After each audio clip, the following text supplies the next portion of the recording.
Hello, everybody. Josh Brown here, back for another great episode on Franchise Euphoria. Well, today's episode is brought to you by IndieFranchiseLaw.com, a leading resource in the franchise space to help you if you're considering buying a franchise, turning your business into a franchise, or growing your business through a licensing or franchise structure. So go on, check it out, IndieFranchiseLaw.com. I think you'll find a lot of valuable and free information as you continue to kind of weigh franchising and licensing and the growth of your business. Without further ado, I hope you enjoy today's episode.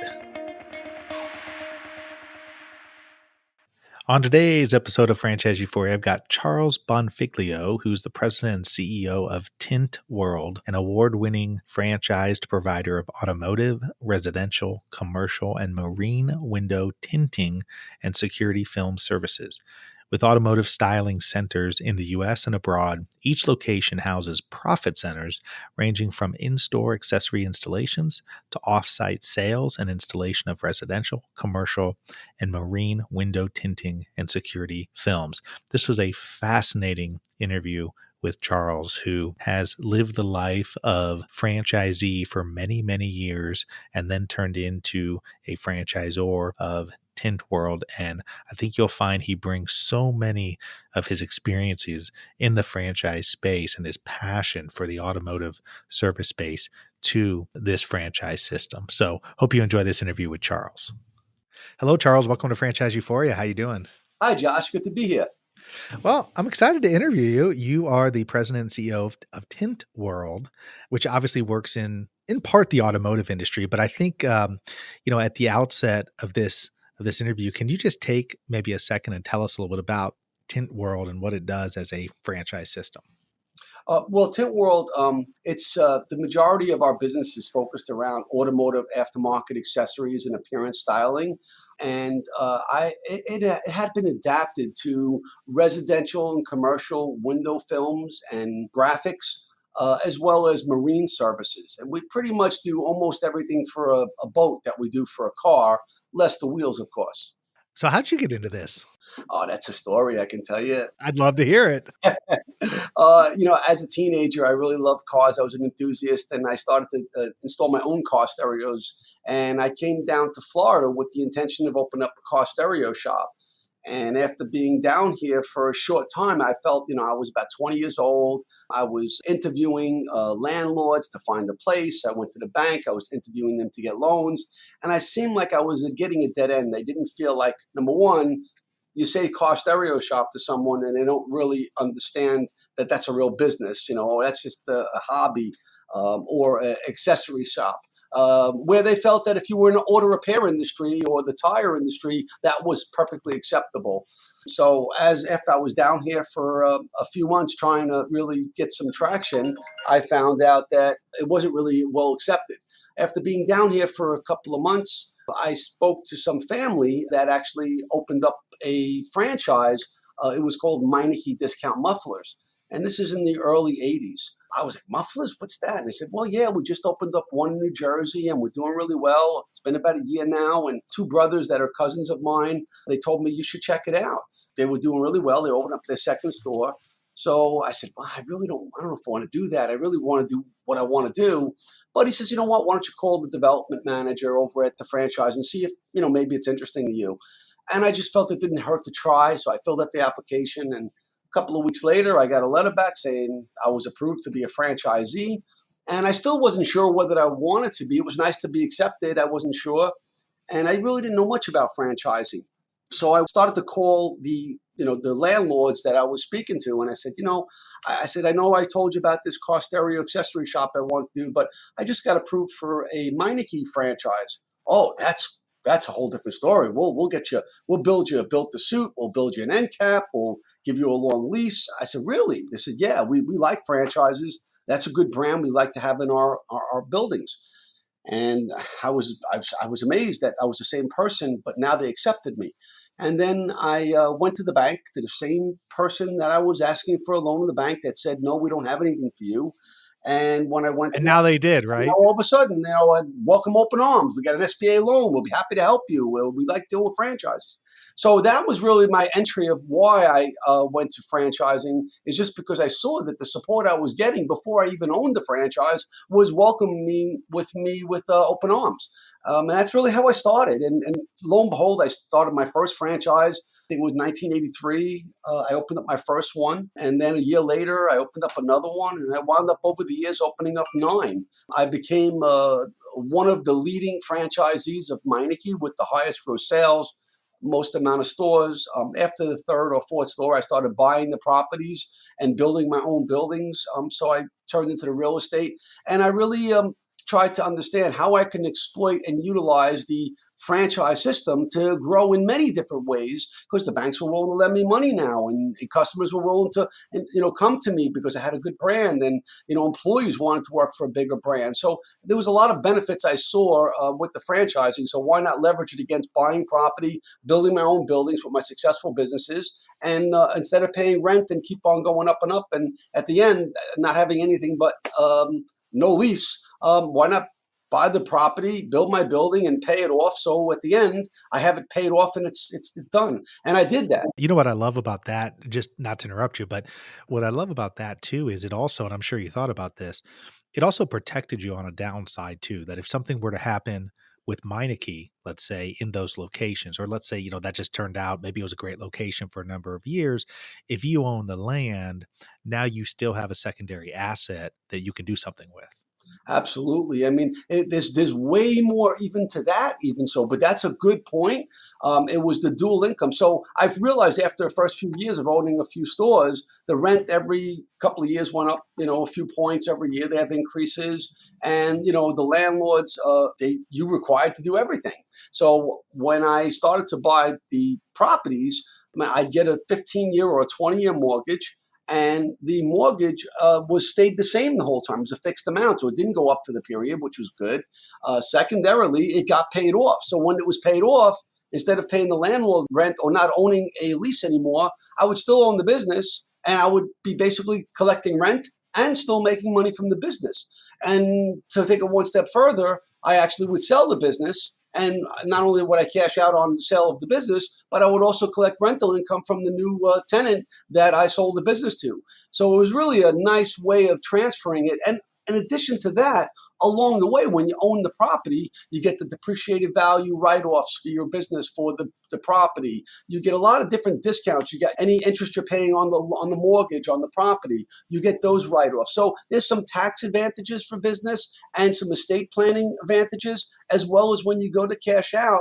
I mean, I had all these locations when I sold my stores. I had a huge amount of income coming in because I owned the properties, and I was just getting income coming through. So it was a really good experience to be able to, once you are really confident in the franchise that you're building is something that you're capable of handling. Yep. Franchising is a little less expensive to do without the real estate, but once you wrap it into the real estate, you can really have something quite amazing and multiply the value of your business for your own personal goals in a big way. So when did you sell those stores? Well, I operated those stores along the way, and they sold at different periods. So in the late '80s, I sold one or two of them, and in the '90s, I sold a couple of them, and I sold the last 2 stores in 2014. After I already had established Tint World as a growing brand. I think I had about 30 to 40 stores. And I just really, my attention really was in Tint World. I was an absentee sort of owner, so I had people running my franchises for Meineke. At the same time, I was developing Tint World, which was a completely different business model. And so it really worked out well for us. And then when I saw that I needed that, I wound up selling my last 2 Meineke locations. Again, of course, I own those properties, so I collect rent on them now. And I just really focus on the Tint World brand. And so I finally got to open up the business that I wanted to when I came down to Florida, which was basically opening up a cost area, window tint, and accessory center, and doing the fun things that I always love to do.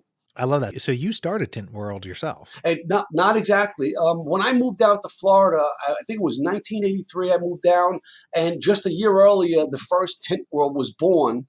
And it wasn't by me; it was another person that opened up a window tint shop, and it looked kind of franchisey looking. Had a nice little logo with a Tint World, with a car in a world. I thought it was really cool, and actually, I tinted my first car when I came down here at that place. And I always thought it was pretty cool. Thought that he would be a competitor one day because I really was going to go into that industry.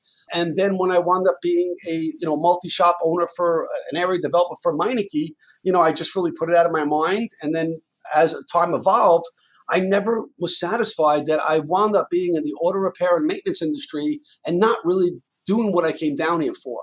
So I decided I wanted to open up this aftermarket accessory business. And I thought about, okay, maybe I'll open up a couple of stores and then I'll think about franchising it. And when it came to be, I ran into the guy who owned the Tint World store. And at the time, it was about 2006. He owned 6 stores.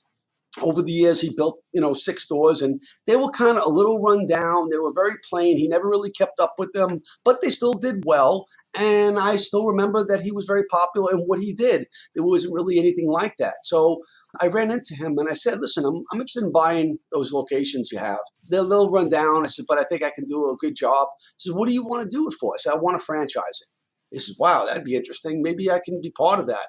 I said, well, it's something I really want to do on my own, but maybe we can work something out where I can give you some stock shares. You sign over the assets. I'll give you a reprieve on some royalties. And at the very least, I'm going to really improve your business greatly, whether you want to sell them individually. And he liked the idea. And it took about a year to put the deal together. And finally we did. And once I acquired all the assets and filed all the trademarks and the franchise system, I launched in 2007. And we offered our first 3 franchises out, awarded them, and we grew to 9. And then from that point, it just started, growing from there. So how many do you have today? As of today, we have 71 stores, and we also have a couple of stores. We have actually 3 stores, 1 open and 2 under development, 3 under development in Canada. So we will have 4 in Canada. We have stores in the UAE in Dubai. And we have another store in Saudi Arabia. Those stores in the Middle East, in those 2 countries, are master licenses. So they're developing more stores on their own individually from our master license with them. The stores in Canada and the US, we operate as part of under our umbrella in the North American stores. That's fantastic. First of all, congratulations on that. That's a tremendous amount of success in a relatively short period of time. Thank you. Thank you. Well, nothing's easy, but if you love what you do, makes it a little bit easier, more endurable. Well, you definitely sound passionate about it. So tell me, as if I'm a prospective franchisee or somebody who's considering a Tint World franchise, I mean, what is it that you're providing for them?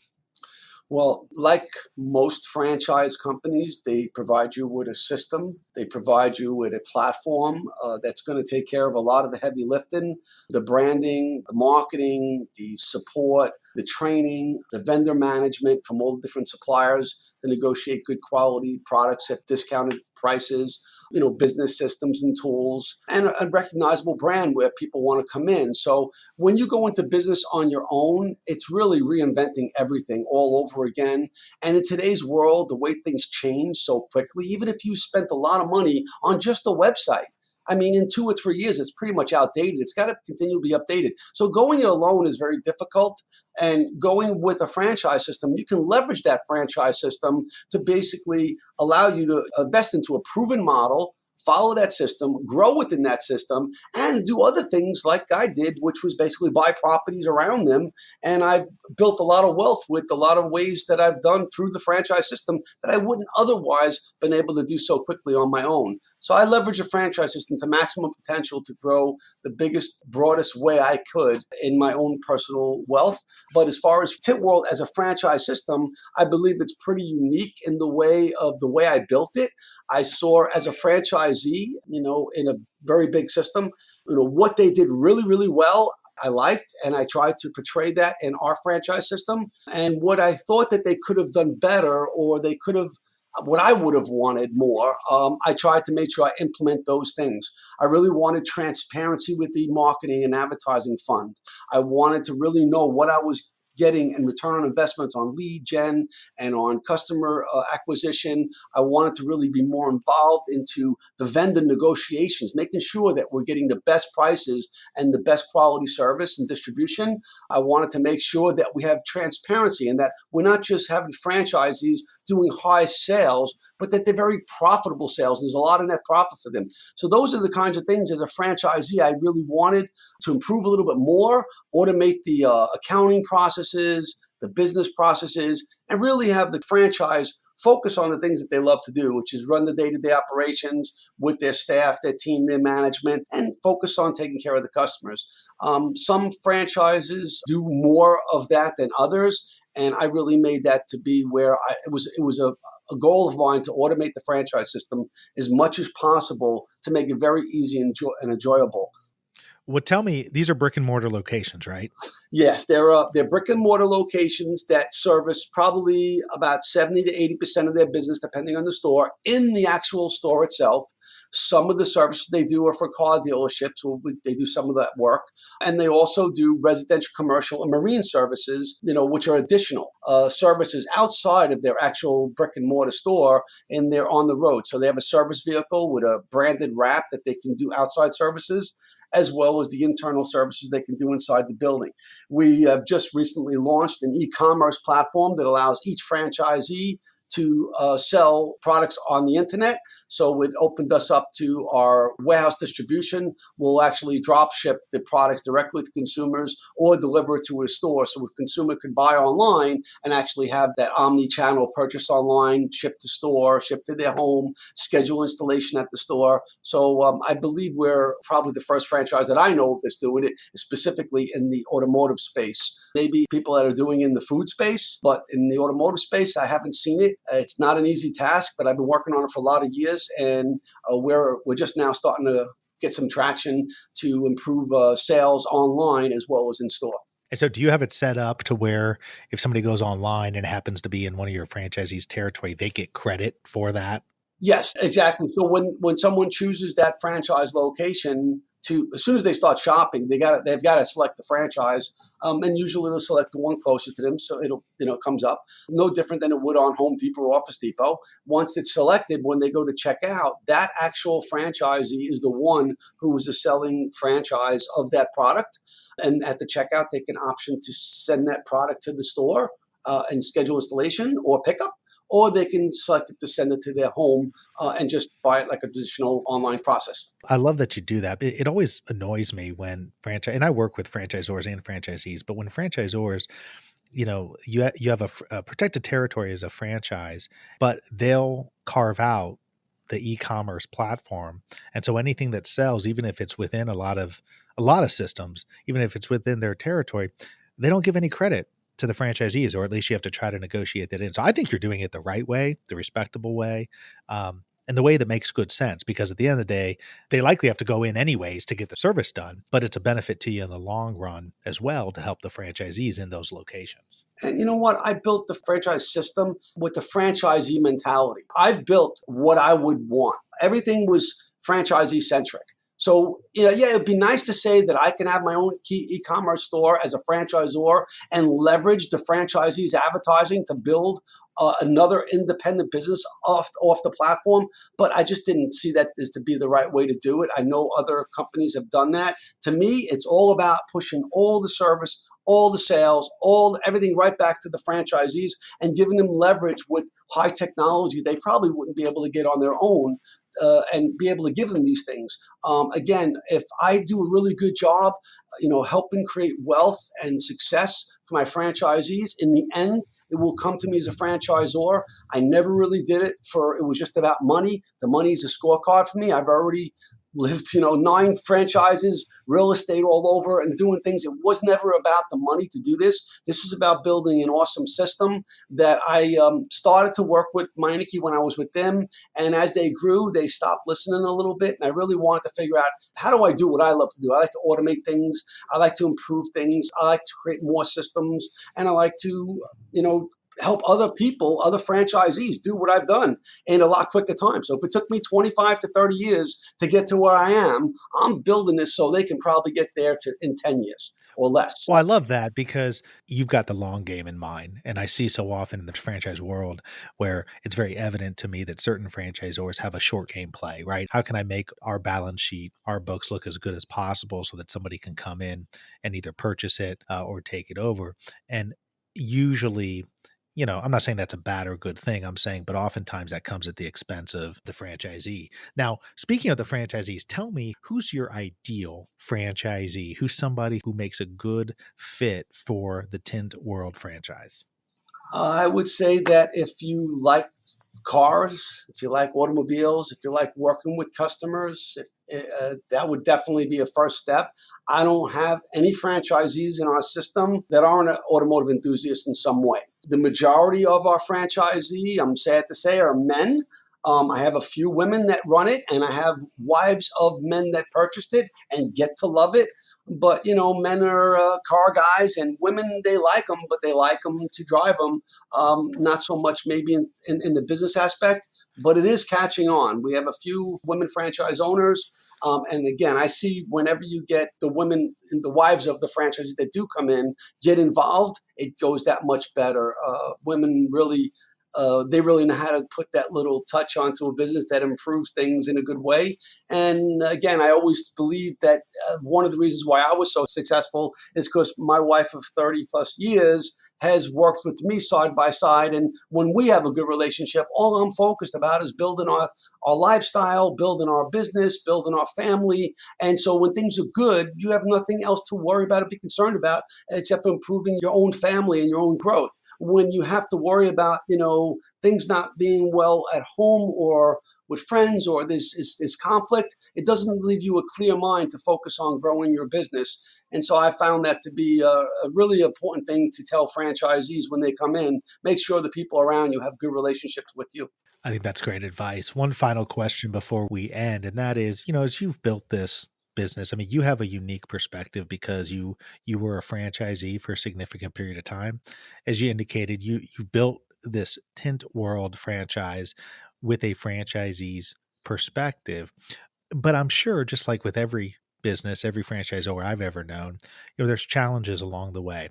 It's always beneficial for my audience if you're willing to talk about, some of the challenges or some of the obstacles that maybe you've had to deal with over the years as you've grown and how you overcame that. There's always challenges, but being in business as long as I have, it's just an obstacle to me. It's just how do I get around it? What's the easiest way to get through it or around this obstacle? I guess one of the bigger challenges is to make sure that I want every franchise to live to their maximum potential. Because when I was a franchisee, it was always my store's numbers that were at the top one, two, three, four of the chain. And so my measure of success was always having my store being number one, two, three, or however many I had, and the top sector. It was just a aggression. It wasn't about anything but just a way of measuring how well I could be at the top. With as a franchisor, it's really how well can my average store sales be at the top, which we're just approaching $700,000 average store sales. And we're really happy about that because it's beyond most, if not all, our people in the automotive space, including my former franchise. And that's a measurement of the gauge that I always want to outdo.